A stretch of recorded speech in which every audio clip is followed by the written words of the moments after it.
নমস্কার বন্ধুরা, রিঙ্কু কিচেনে আপনাদেরকে স্বাগত জানাই। চলে এসেছি আজ আমি নতুন একটা রেসিপি নিয়ে। আজকের রেসিপি হচ্ছে দই তড়কা।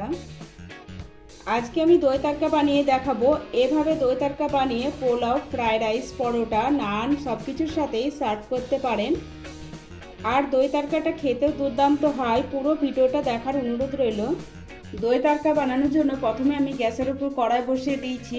এবার এই কড়াইয়ের মধ্যে দিয়ে দিব 4 চামচ মতো ঘি। এই রেসিপিটা ঘিয়ের বদলে তেল দিয়ে বানিয়ে নিতে পারেন, তবে ঘি দিয়ে বানালে এই রেসিপির স্বাদটা বেড়ে যাবে।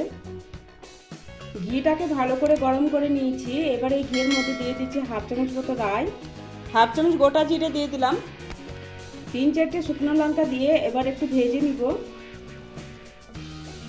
রাই, জিরে, শুকনো লঙ্কাটা একটু ভেজে নিয়েছি। এবার দিয়ে দেবো একটা মাঝারি সাইজের কুচুনি পেঁয়াজ।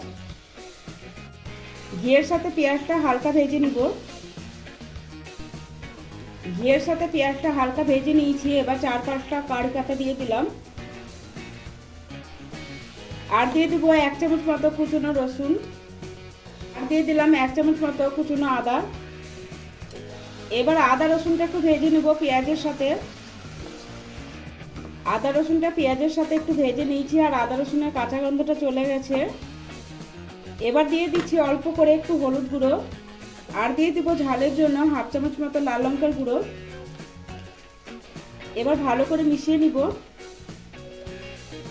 দই তড়কাটা সুন্দর কালারের জন্য দিয়ে দিচ্ছি 1 চামচ মতো কাশ্মীরি লাল লঙ্কার গুঁড়ো। আর দিয়ে দেবো 1/2 চামচ মতো গরম মশলার গুঁড়ো।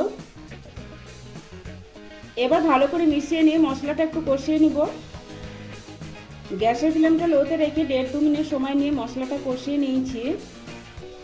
এবার গ্যাসটা বন্ধ করে দিয়ে মশলাটা হালকা ঠান্ডা হওয়ার জন্য এভাবে রেখে দিব। এবার আমি দই তড়কার জন্য দইটা রেডি করে নিব। তার জন্য লাগবে আমার 2 কাপ দই। এবার দইটা ভালো করে ফেটিয়ে নিব। দইটা খুব সুন্দর করে ফেটিয়ে নিলাম। মশলাটা হালকা ঠান্ডা হয়ে গেছে। এবার ফেটানো দইটা আমি মশলার মধ্যে ঢেলে নিব। পুরো দইটা মশলার মধ্যে ঢেলে নিলাম।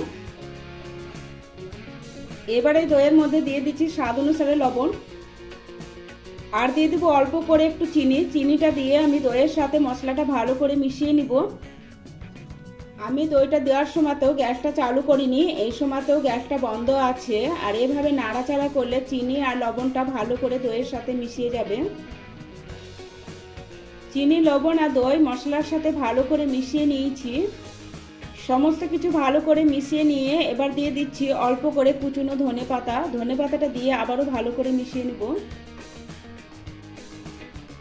এভাবে দই তড়কা বানিয়ে রাত্রে ডিনারে সার্ভ করতে পারেন। তৈরি হয়ে গেল দারুণ স্বাদের দই তড়কা রেসিপি। এবার আমি দই তড়কা সার্ভ করে দিব। রেসিপিটা ভালো লাগলে লাইক, শেয়ার, সাবস্ক্রাইব করে পাশে থাকার অনুরোধ রইল।